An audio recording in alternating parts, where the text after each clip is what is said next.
అందరికీ నా వందనాలు. ఇప్పటి వరకు ఫస్ట్ మాట హెప్సిబా చెప్పింది, రెండవ మాట ఏమనిస్తారు సదాన్ని చెప్పారు, మూడవ మాట వదిలి చెప్పింది, నాలుగవ మాట శ్రావణి వివరించారు.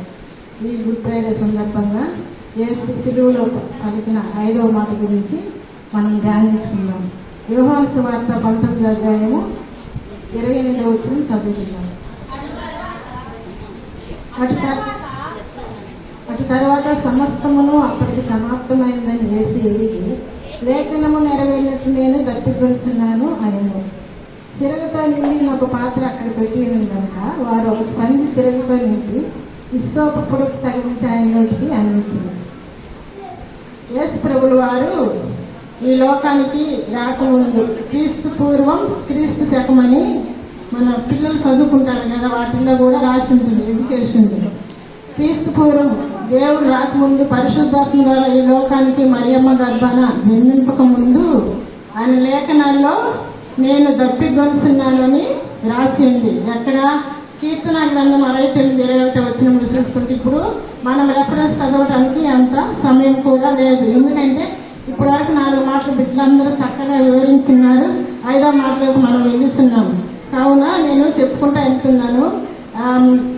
వారు నాకు సేదైనప్పుడు దాహాన్ని సేద చిరకన నా నోటికి అందించారని కీర్తనకారుడు చెప్తున్నారు.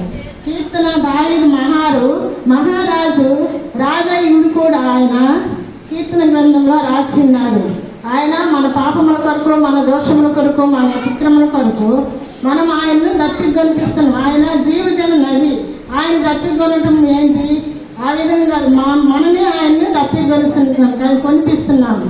మనం పరిశుద్ధ గ్రంథం చూసుకున్నట్లయితే 66 గ్రంథాలు చూసినట్లయితే తండ్రి చిత్తాన్ని నెరవేర్చిన కుమారుడు యేసు అక్కడే చూడగలం మనం పరిశుద్ధ గ్రంథంలో. అయితే ఇప్పుడు మనం ఆయన్ని దాహాన్ని కొనిపిస్తున్నాం, మన క్రియల ద్వారా, మన పాపముల ద్వారా, మన అతిక్రమం ద్వారా.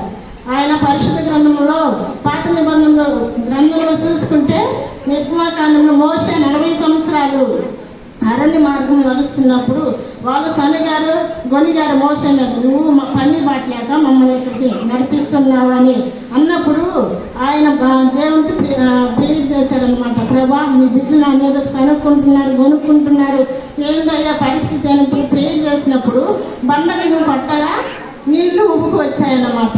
మళ్ళీ ఆదికాండంలో చూసుకున్నట్లయితే 16వ అధ్యాయంలో అబ్రహాము శారా విషయంలో ఆ శారా హాగరుని దోసివేసినప్పుడు హాగరుకు ఇస్మాయిలని కుమారుడు పుట్టారనమాట.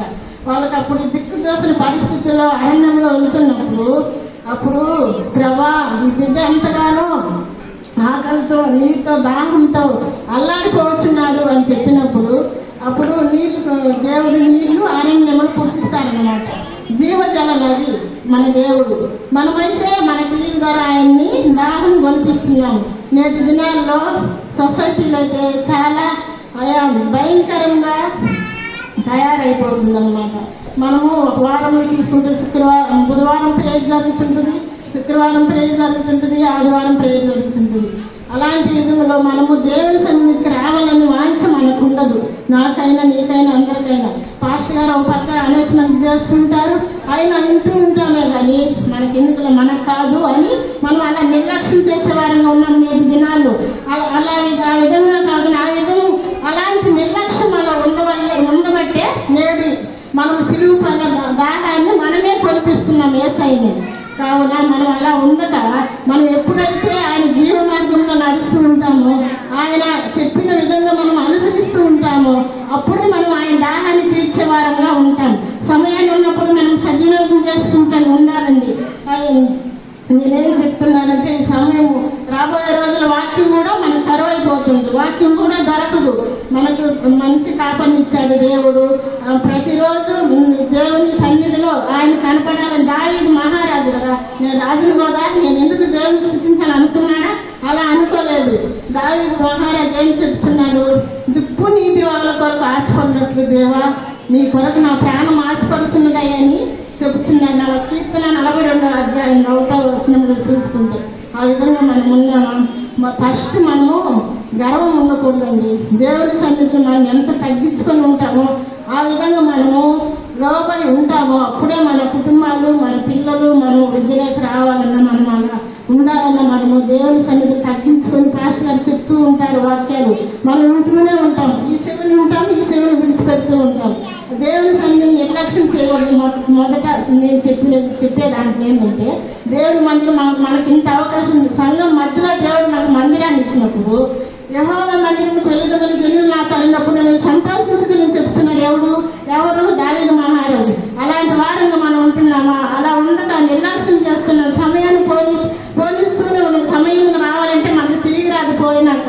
కాబట్టి మనము లోక స్వార్థలో క్రీస్తు వచ్చినాక ఆయన ఎంతో మంది దప్పికి తీర్చాడు. సమరయ స్త్రీ దప్పికి తీర్చాడు. ఆమె ఒక బావి దగ్గర మిట్ట మధ్య ఆయన ఉన్నప్పుడు యేసయ్య అంటాడు, ఆమె యేసయ్యని గ్రహించలేదు.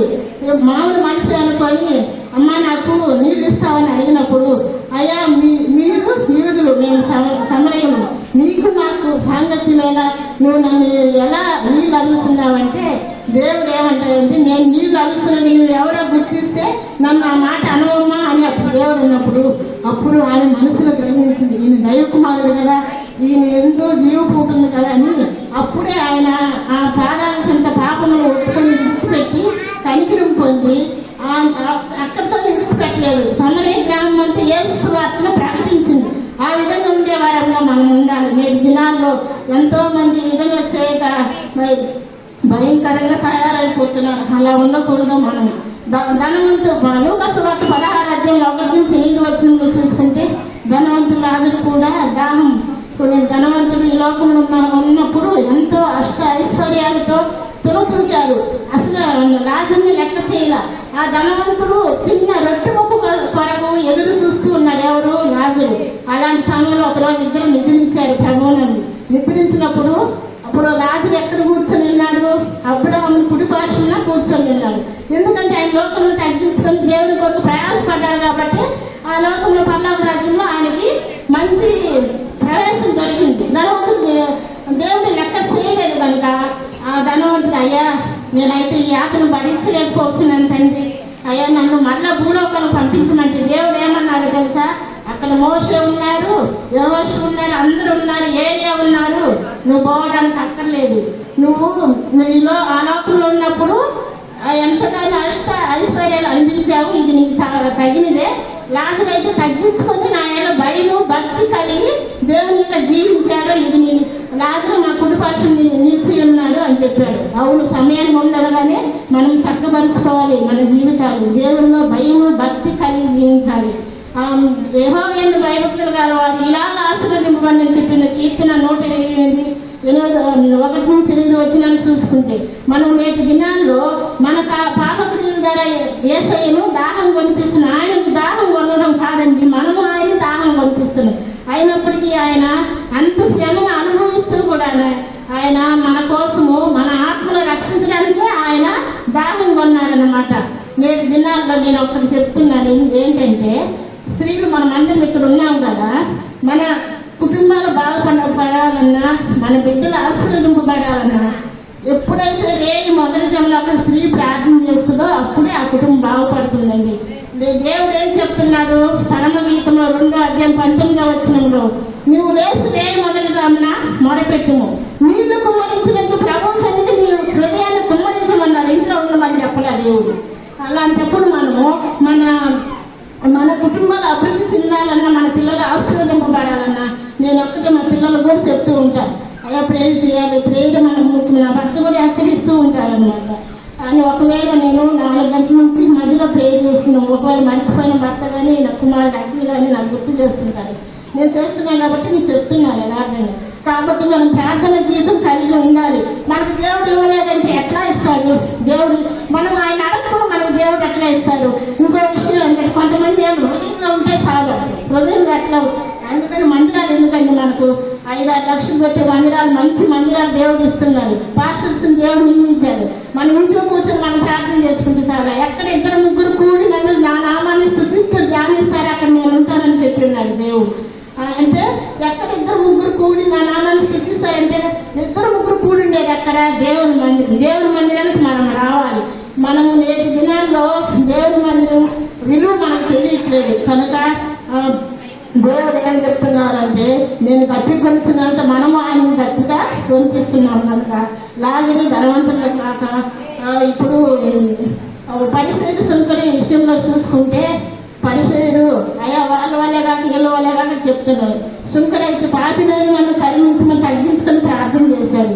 ఈ 5వ మాటలు మనం చెప్పుకోగలిసింది ఏంటంటే ఆయన మనం ఏమైనా క్రియల ద్వారా మనం ఆయన్ని భక్తి కనిపిస్తుగా ఇకనైనా ఆయన జీవ మార్గం నడుస్తూ ఆయన ఎందుకు నిలిచి ఎవడని ఆయన నిలిచినో ఆయన ఎందుకు నేను నిలిచిస్తాను బహుగా ఫలిస్తారని చెప్తున్నాను. నేటి దినాల్లో ఈ కల్వారి కూడికి దినాల్లో 39 రోజులు ప్రార్థన జరిపిస్తూనే ఉన్నారు. కొంతమంది వస్తున్నారు, కొంతమంది రావట్లేదు. అలాంటి జీవితం మనకు కలిగిన ప్రార్థన భారం కలిగి 2వ రాకట్లో మనమందరము పెళ్లి కుమారుల కొరకు ఎలా ఎదురు చూస్తుందో ఆ విధంగా మనం వేసుకోవాలి, ఎదురు చూసే వాటిగా ఉండాలి. ఈ 4 మాటలు ఎంతగానో బుక్లు వివరించారు. ఈ 5వ మాటలు కూడా దేవుడు ఇచ్చిన నాకు దయచేసిన జ్ఞానంతో నేను చెప్తున్నాను. మన ప్రార్థన భారం కలిగి జీవించాలి. ఈ 5వ మాటలో దప్పి గెలుస్తున్నానని దేవుడు చెప్పారు. మన తీర్థన మనము ఆ విధంగా దప్పి గెలిపించే వారంగా కాకుండా అంత్య దినాల్లో, కడవరి దినాల్లో, చివరి దినాల్లో సమయం లేదు. ఇదే రక్షణను, ఇదే అనుకూల సమయంలో దేవుడు చెప్తున్నాడు కనుక ఆ విధంగా మనము ఆయన ఆజ్ఞను అనుసరించి ఆయన కట్టలను దయకొని ఆయన జీవ మార్గంలో నడిచేవారు ఉండాలని ఈ 5వ మాటలు నేను అందరికీ మనవి చేస్తున్నాను. దేవుడి వాక్యం పరిశుద్ధ వాక్యం జీవించి ఆశీర్వదింపబడ్డగాక. ఆమేన్. దేవునికి మహిమ కలుగును గాక.